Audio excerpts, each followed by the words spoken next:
Baie welkom by Jesus Christus Leef in jou. My naam is Paul Stander en ek verkondig die goeie nuus van die evangelie van Jesus Christus. Vandag wil ek met julle gesels oor 'n gekruisigde lewe.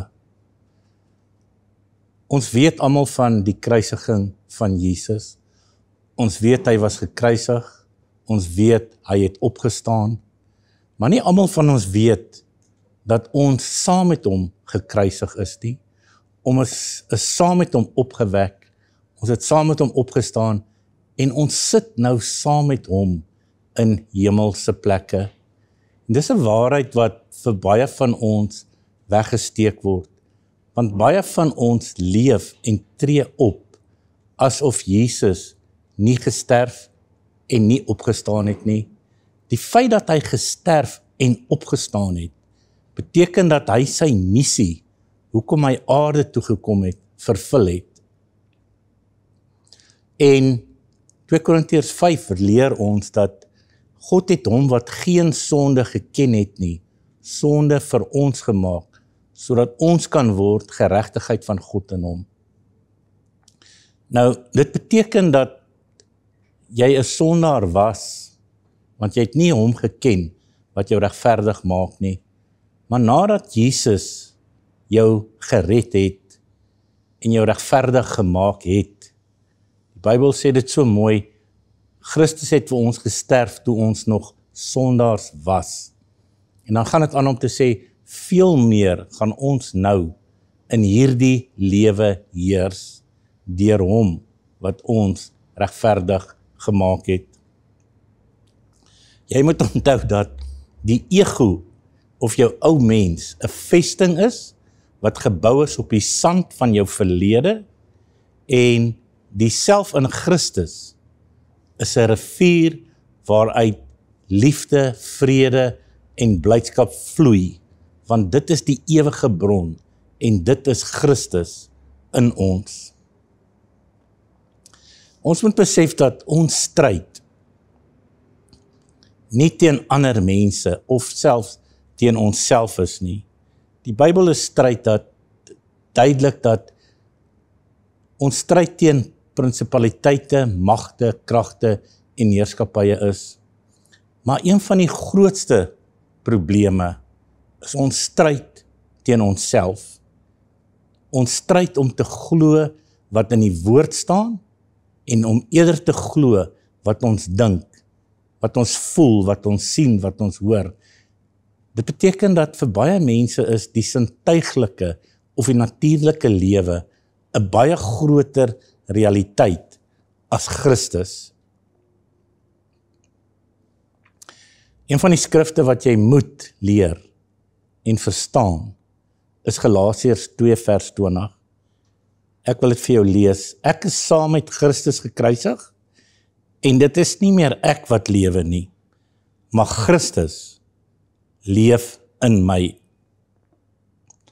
Ek is saam met Christus gekruisig en dis nie meer wat ek leef nie.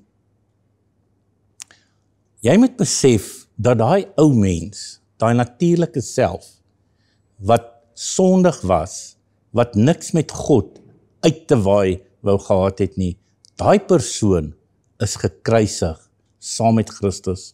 En ons moet leer om hom nie op te wek nie.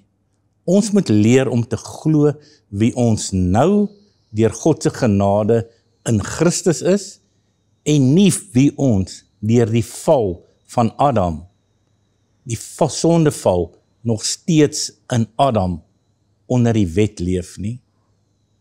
Jy moet onthou dat die wet, selfs met al sy gebooie, al daai reëls en regulasies, kon jou nie red nie. Die groot rede daarvoor is, niemand kan dit onderhou nie. En die ding is wat jy moet besef is dat as jy een wet breek, dan beteken dit, jy breek almal. Dis hoekom ons 'n verlosser nodig het. Jy het iemand nodig wat daai wet namens jou vervul het, en die enigste persoon wat dit gedoen het, is Jesus. En ek en jy moet nie meer leef asof ons dit self moet doen nie.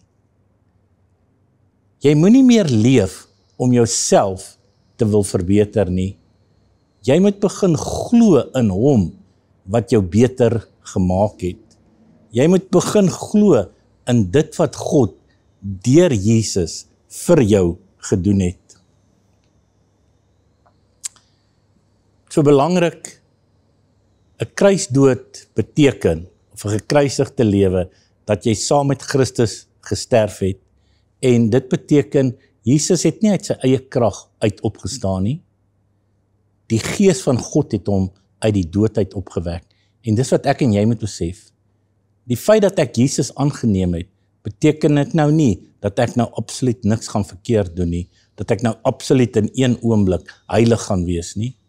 Die waarheid is dat ek heilig gemaak is, maar die realiteit is dat God nou deur my begin leef en nou begin hy my versterk. Sy Gees leer my, oortuig my en dan met tyd word ek al hoe meer en meer soos Jesus. Kolossense 3 van vers 3 sê, julle het gesterf en julle lewe is saam met Christus verborge in God. Wanneer Christus, wat julle lewe is, openbaar word, sal julle saam met hom in heerlikheid verskyn. Dink byvoorbeeld aan 'n kruis wat jy moet oopmaak, en binne is 'n groot skat, of 'n kosbare diamant, of 'n parel. Maar jy kan dit nie hê, as jy nie 'n sleutel het nie. En dit is daai sleutel, wat ek en jy nodig het, om 'n oorwinningslewe te leef, en daai sleutel is jou geloof. Dit beteken, jy moet glo, dat jy saam met Jesus gesterf het. Jy moet glo, dat jy saam met hom opgestaan het, en jy moet glo dat die woord die waarheid is. Ons sukkel regtig onnodig. As ek na gelowiges se lewens kyk, wonderlike kinders van die Here, hoe geweldig swaar nog van hulle kry, hoe mense nog hulle self onder die wet sien, en wat die Bybel sê dat, as jy jouself wil regverdig, jy wat onder die wet wil wees, het van die genade verval. So baie kosbare kinders van God, besef nie, dat hulle self onder genade uitneem, en as gevolg van al hierdie negatiewe preke wat ons baie keer hoor, hoe mense veroordeel en afgebreek word, begin mense naderhand glo, dat hulle is, wat hierdie mense sê, hulle is, en vergeet van die waarheid. As jy in Christus is jy 'n nuwe skepsel. 1 Korintiërs 1 vers 30 sê, deur God is julle in Christus Jesus, wat vir ons geword het, wysheid uit God, geregtigheid, heiligmaking en verlossing. Dit beteken letterlik dat jy alles nodig het om vervuld en gelukkig te wees, en dat daai sleutel wat nodig is om dit te bereik, jou geloof is. Ek wil vir julle 'n paar goed wys, waarmee mense sukkel, wat heeltemal onnodig is, goed wat jou lewe vernietig, waarvoor Jesus gesterf het. Die eerste ding is bitterheid. Baie van ons is so geneig om vas te hou aan wat ons verkeerd gedoen het. Vas te hou aan wat mense aan ons gedoen het. En as asof jy nooit daaroor kom nie. Dis asof daai vers wat sê, as jy in Christus is jy 'n nuwe skepsel. Vir party mense is dit net nie 'n realiteit nie. Hulle hou vas aan daai ou mens wat gesterf het, en jy mis die hele verlossingsplan van God vir jou. Onvergewingsgesindheid. Toe die apostels vir Jesus vra, Here, hoeveel keer moet ek hierdie broer van my vergewe? 7 keer. Toe sê Jesus, nee, 70 maal 7 keer. Want onvergewingsgesindheid hou jou vas. Dit bind jou. Dit nooi die duiwel in jou lewe in. Dis asof jy vir hom 'n deur oopsluit. Dis hoekom Jesus gesê het, spreek vry, moenie oordeel nie. Want met die maat waarmee jy geoordeel word, of waarmee jy oordeel, gaan vir jou geoordeel word. 1 Johannes 1 vers 9 is so 'n mooi vers, dit sê, God is getrou, hy sal jou altyd vergewe. En so baie van ons is selfveroordeling teenoor onsself. Baie mense dink dat hulle sonde te groot vir God se liefde is. Nou kom ek skets nou net gou vir jou die prentjie. Dink wat jy al in jou lewe verkeerd gedoen het. En nou vat jy al die mense wat al geleef het, van Adam af tot nou toe, hoeveel biljoene mense is dit? En wat alles al gebeur het? En Jesus het elkeen van daai sonde vergewe. Kan jy sien hoe belaglik dit is om te glo dat God jou nie kan vergeef nie, as hy alreeds die wêreld se sonde vergeef het, as hy alreeds die wêreld met homself versoen het. Dan baie van ons sukkel ongelooflik oor vrees vir môre. Daar's mense wat die land uitvlug, want hulle dink daar's nie 'n toekoms nie.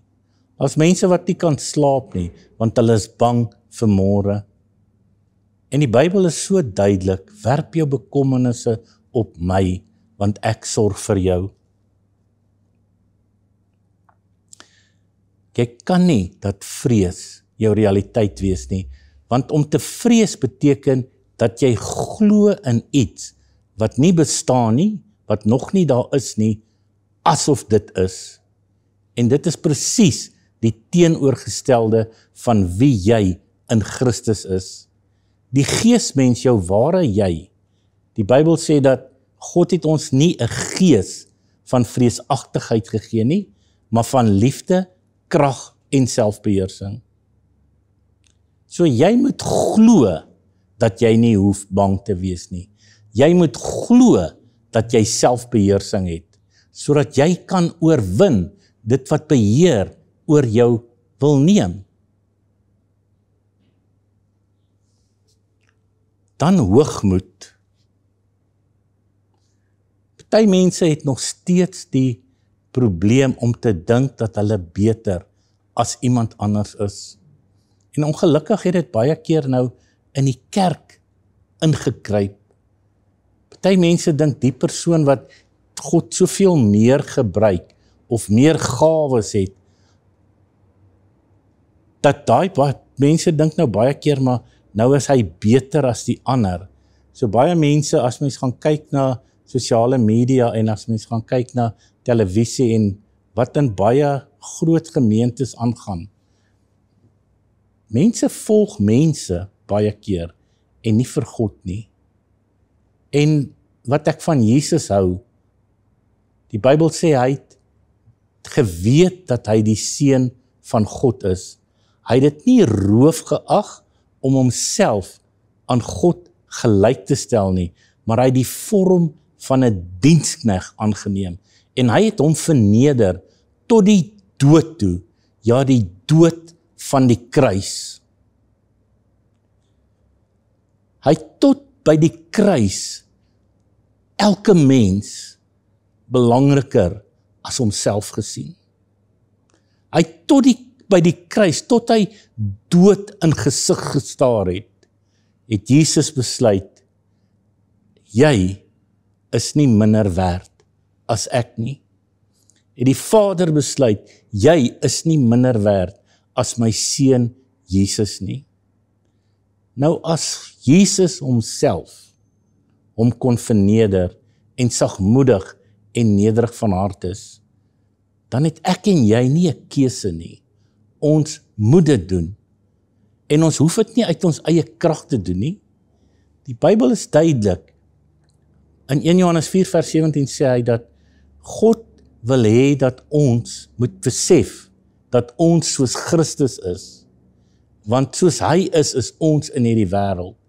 Nou as die Bybel sê Jesus is sagmoedig en nederig, en jy is soos hy, en jy is in Christus, dan beteken dit dat jy sagmoedig en nederig is. Dan beteken dit dat hoogmoed 'n leuen is. Dan beteken dit dat jy iets glo wat jy nie is nie, en dat die wêreld en omstandighede en die media 'n realiteit by jou skep wat 'n valse realiteit is. Nie een van ons is belangriker as 'n ander nie. En wanneer jy besef dat hoe belangrik dit is om mense hoër as jouself te ag. As God dit gedoen het, wie gee vir jou en my die reg om dit nie te doen nie? En as jy dit doen, dan doen jy jouself soveel skade onnodig aan. Daar's mense wat nog twyfel dat God hulle liefhet. As God vir jou gesterf het, toe jy nog 'n sondaar was, toe jy nog vuil was, toe jy nog nie in hom geglo het nie, as hy jou so lief gehad het, dat hy toe vir jou gesterf het. Hoekom dink jy, vir watter rede, dat hy nou minder lief is vir jou, as waar jy nou is? Toe jy al daai duisende goed verkeerd gedoen het, en elke dag geval het, en nie jou gesteer het in wat hy dink nie. As hy jou toe lief gehad het, en waar jy nou is, nog steeds goed verkeerd doen, maar soveel minder, omdat hy nou in en deur jou begin werk. Hoekom sal hy jou nie nou lief het nie? Nadat hy jou gered het, nadat hy jou sy naam gegee het, nadat hy sy lewe vir jou gegee het. God het geweet ons dink so, want hy gebruik daai een voorbeeld, ek dink dit is in Esegiel, waar hy sê, sal 'n ma haar kind verlaat? Dan sê hy, ja, miskien, 'n fisiese ouer sal dit kan doen, maar dan sê God, ek sal dit nooit kan doen nie. Kan jy dink dat 'n ma vat en haar kind wil weggee, of sê ek wil niks met hierdie kind te doen het nie? En nou die God van hemel en aarde, hy wat liefde is, wat die Bybel sê, ons is nou sy kinders, ons is weergebore uit onverganklike saad. Dink jy dat God daai kind, daai jy, ooit sal laat verlore gaan, sal wil laat verlore gaan? Paulus het dit ook besef.